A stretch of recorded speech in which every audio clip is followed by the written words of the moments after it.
Hey YouTube, welcome back. In this video, I want to talk to you about credit card scams and grocery store scanner scams. It could be impacting your wallet and you don't even know it. Let's go for it.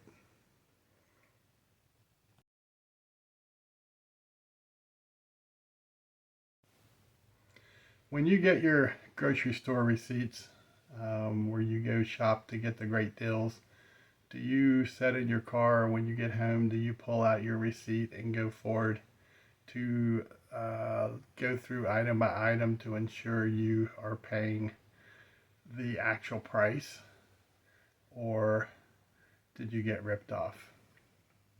Well, a couple of things have been happening that we're aware of, and something that we just recently had happen to us that I wanted to share with you. One, oftentimes over in East Tennessee, there's a couple of grocery stores that advertise sale prices, which draws our attention.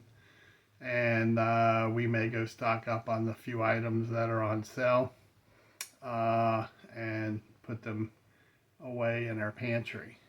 Something that continues to happen is the grocery store scanners, and I'm sure it's also other merchandise and clothing stores.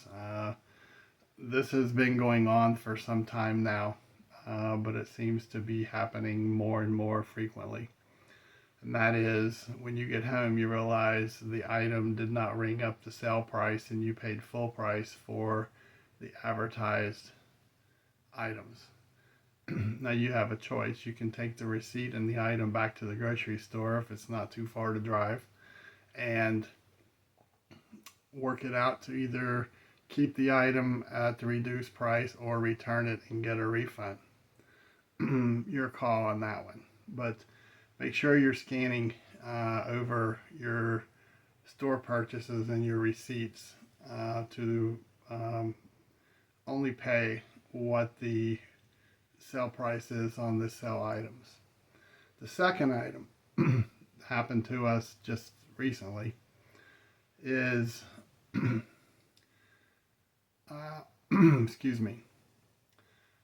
Miss Lucy was skimming through a paper copy. A lot of folks don't want paper copies of their credit card bills, and they go online, but we still like to get paper copies of our credit card receipts. And recently, a credit card bill, we pay certain things on credit cards and get the benefit of airline miles or rebates and so forth, and we pay the bill off monthly.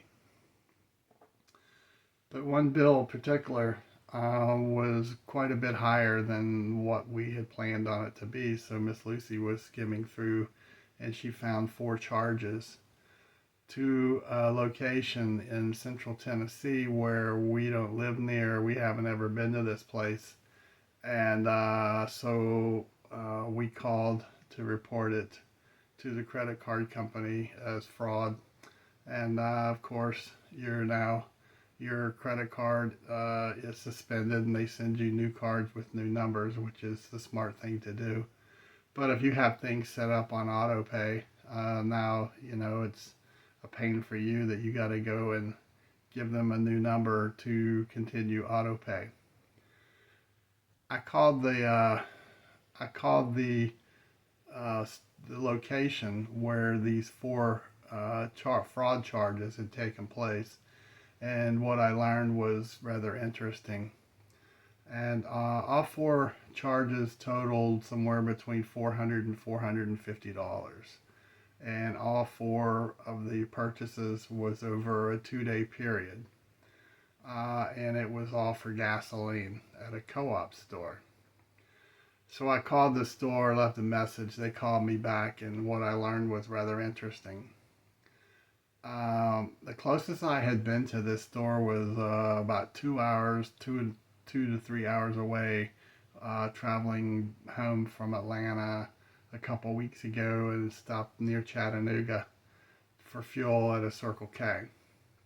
Now, one of two things happened. Either their Circle K gas auto pay at the pump had been hijacked by individuals, or as the lady I spoke to at the co-op, they have these bad folks have machines and they just start running sequences of numbers until they get a hit for a good credit card, and then they make their own credit card.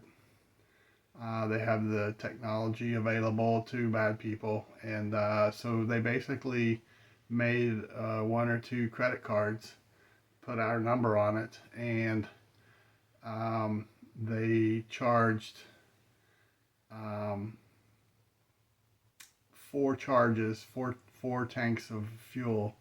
And the lady informed me that these individuals, in this particular case, they are from Cuba, and they have fuel bladders behind their bumpers, and they have fuel bladders welded in below the beds of trucks and in the bed of trucks, and they're loading up.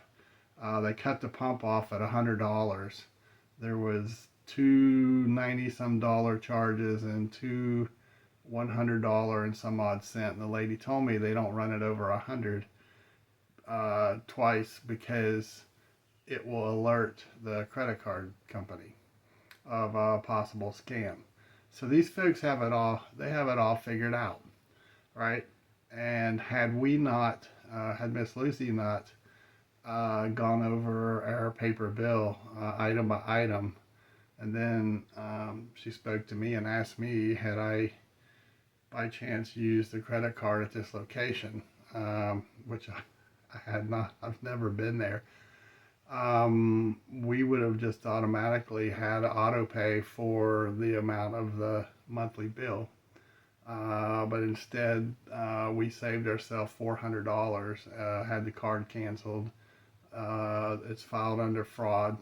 But the lady told me that the state police and the FBI are on to these individuals, and she said that they had been ripped off so many times over the last 2 years. And I asked her, I said, well, ma'am, don't you have cameras at your pumps? She said, yeah, we have cameras, but they're inoperative. So they're not able to identify a specific time of who was pumping gas to get a partial identity on the individuals on the date and time that the gas was stolen from them. So I'm thinking you might want to fix your cameras so that you can get at a minimum that to provide to authorities when they start looking. She told me that all the license tags on the trucks are stolen, so they can't match the tag registration to an individual because the tags have all been reported stolen. So she said it's happening all over Tennessee. It's the first time, and we buy a lot of fuel because we're on the move a lot. But I would strongly encourage you, even if it's somewhere you get gas regularly, you need to keep an eye on all of these purchases if you use credit cards, which many places now are charging extra if you use a credit card, and there's some places that's all they will take is credit cards. They won't take cash for purchases. So I know it's, well, you know what, I'll take my business somewhere else, but sometimes when you're in a hurry or if you're on the road somewhere, you know, sometimes it's easier to use plastic and hold on to your cash for emergencies. So you'll have to decide that for yourself of how you want to go about it. But the big thing is to protect not just your identity, but protect your resources, your money.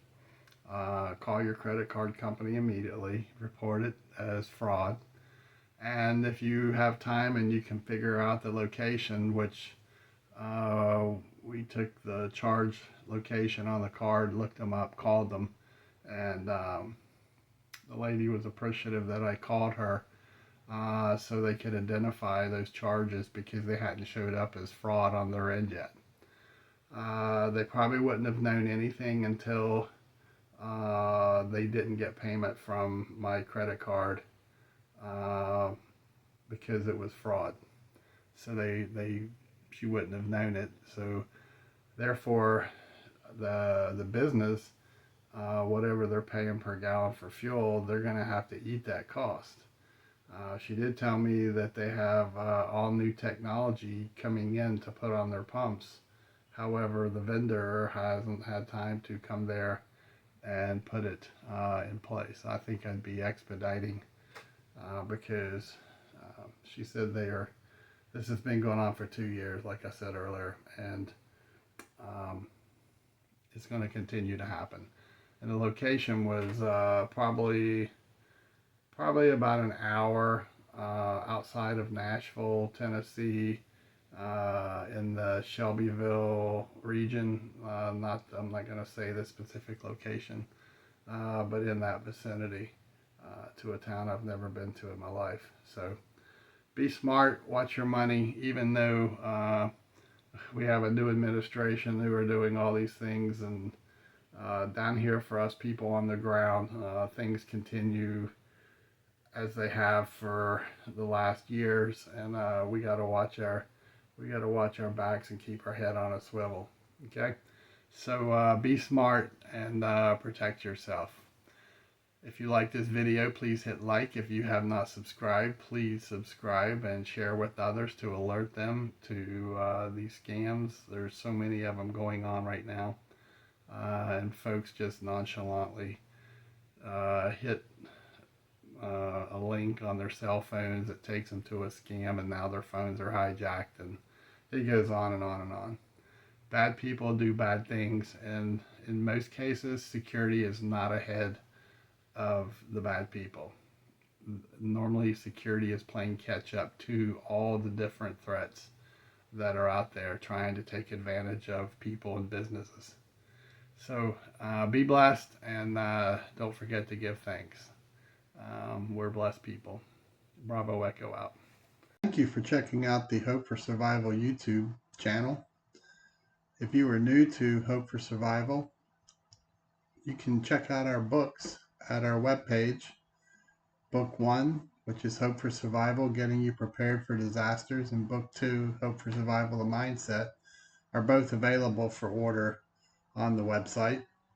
We also offer the Hope for Survival football stick, which is a memory stick set up as a digital filing cabinet with files already loaded on there for you to digitally copy items such as deeds, auto transcript for ownership, wills, living wills, loans, banking information, items that if your home burned down or you had some form of a disaster, you could have all your important papers already digitally filed on this stick.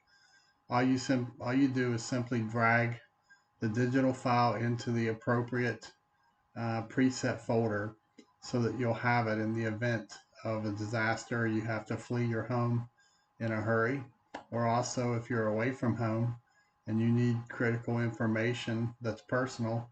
If you have your memory stick with you, you can put it in your computer and pull that information up wherever you may be. Again, you can find these items to order at our website, https www.hopeforsurvival.com, or you can email me at preparedness101@protonmail.com, and I will try to help you out. Again, thanks for checking out the Hope for Survival YouTube channel. Hope to see you again.